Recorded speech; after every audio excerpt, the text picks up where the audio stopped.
Hi, welcome to Quietly Thinking Out Loud. Many years ago, if someone had told me that one day I would write a book called the Tiramisu Conversation, I would have assumed we were discussing dessert. I know that tiramisu is often translated as pick me up or lift me up. It's a lovely name though. But over time, it came to mean something else to me. When I think about tiramisu, I think about life, sweet and bitter at the same time.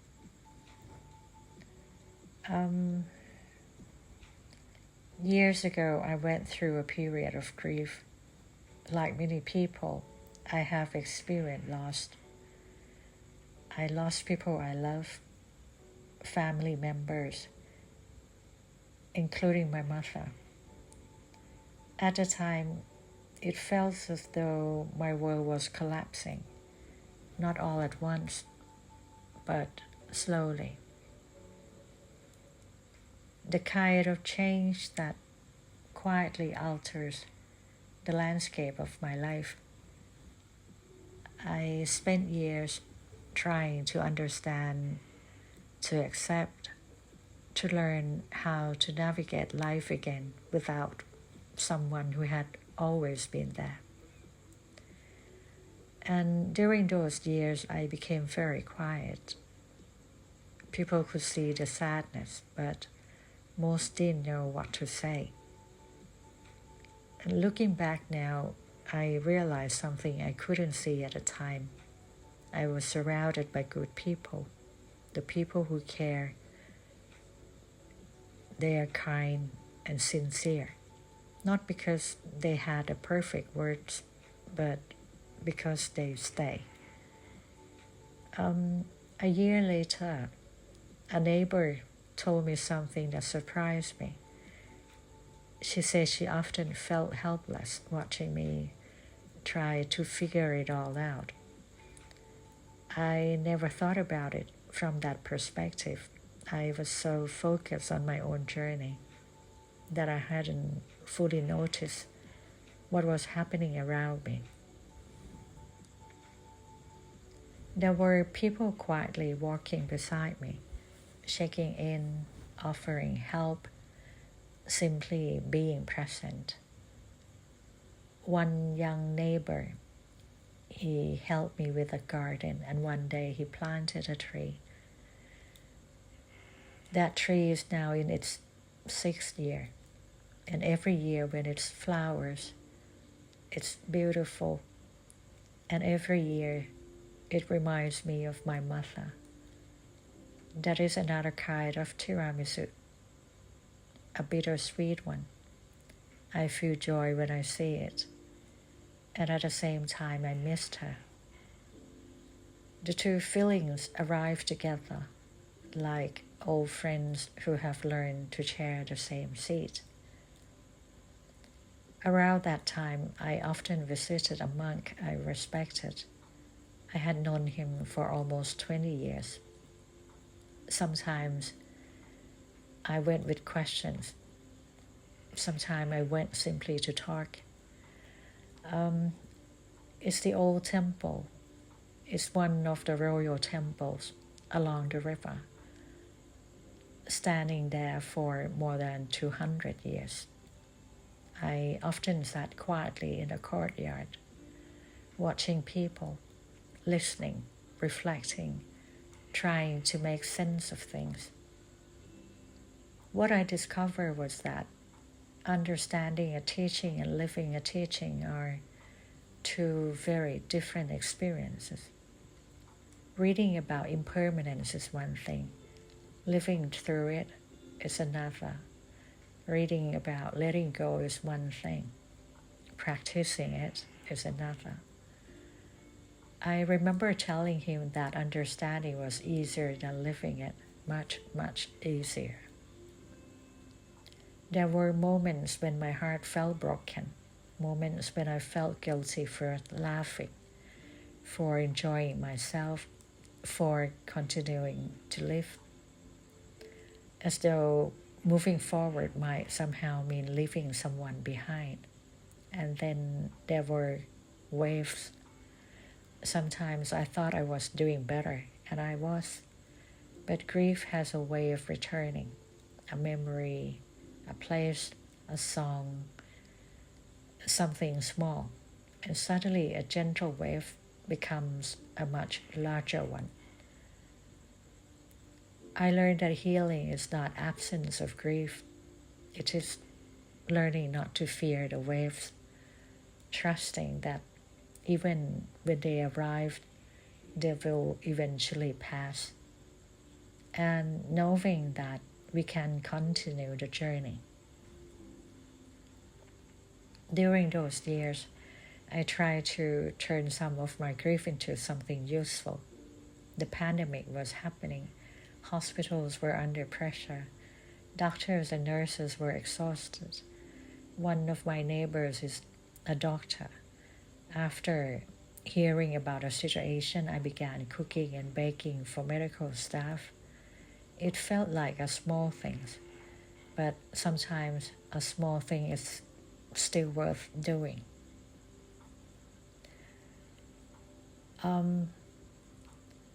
And a few weeks later,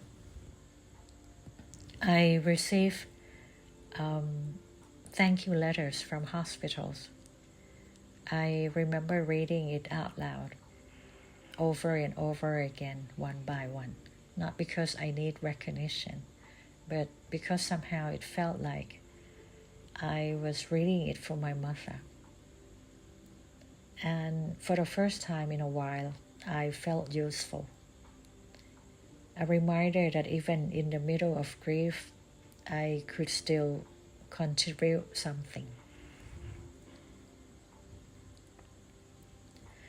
Then one morning, I went out for a walk. Something unexpected happened. I found myself standing in front of a flamboyant tree. Its red flowers were glowing in the morning light. And for some reason, I looked up, or perhaps I should say, someone made me look up. It was my inner child, the little one who lives somewhere in my inner library, the one who had been very quiet for a long time. She pointed toward the tree and asked, "Do you remember?" Immediately I knew which tree she meant. The flamboyant tree in front of our first house, the tree that witnessed a small girl's adventures, the tree that stood quietly through countless ordinary days. And suddenly, memories began returning. My grandparents cooking in the kitchen, my mother making sure that everything in place, the stories about my family, stories about my sister, my uncle, my grandmother, and my mother. A soft-spoken and kind woman, moments I had not thought about for years. The funny ones, the joyful ones, the completely ordinary ones. And standing there, I laughed, perhaps for the first time in a very long while. And looking back now, I think that was one of my earliest tiramisu moments. The sadness was still there. The loss was still real. But something else had returned. Joy, memory, gratitude, and perhaps a small part of myself. My inner child had been waiting patiently in the library all along. And on one evening, beneath a flamboyant tree, she finally came back to find me. I think I noticed her return properly during one of my walks. I stop and look at a snail. And for some reason I ask, "Do you know speed?" And days later, I saw a group of pigeons standing in a circle. Naturally, I concluded they were having an executive meeting. At that point, I felt reasonably confident that my inner child was back. The more I think about it, the more I realize that many meaningful experiences in life are a little like tiramisu, not because they are sweet and not because they are bitter, but because they are both. When I think about my mother these days, I rarely think only about loss. More often, I think about the good times we shared, the food she enjoyed, the places she loved, the conversations we had, the small moments that seem ordinary at the time. Those memories still bring me joy. And yet, they also remind me that she is no longer here with me in person. The sweetness comes from remembering. The bitterness comes from missing someone. And somehow both arrive together, not fighting each other, not canceling each other out, simply sharing the same space in the heart. That, to me, is what bittersweet means. For a long time, I thought healing meant leaving grief behind. Now I'm not sure. Perhaps healing is learning how to carry grief and joy together, to make room for both, to remember what was lost, and still remain open to what is beautiful. Perhaps wisdom is learning to appreciate the sweetness without denying the bitterness, to acknowledge the bitterness without forgetting the sweetness. I realized that grief entered my life from two directions.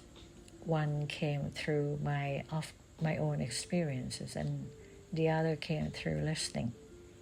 For many years, my work allowed me to sit with people during important moments in their lives. Sometimes they came with questions about work, sometimes about uncertainty, sometimes about relationships, loss, or major life transitions.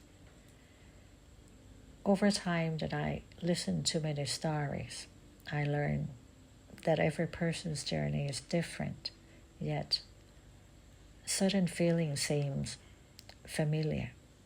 Then life invited me onto the same path, and I experienced my own losses. I lost people I loved, and suddenly some of the stories I had listened for years felt different. Not because I understood them intellectually, but because I understood them from the inside. These days, when someone is grieving, I don't feel a need to provide answers. More often, I simply listen. Perhaps that is why I wrote my book, The Tiramisu Conversation, Sitting with Life and Loss.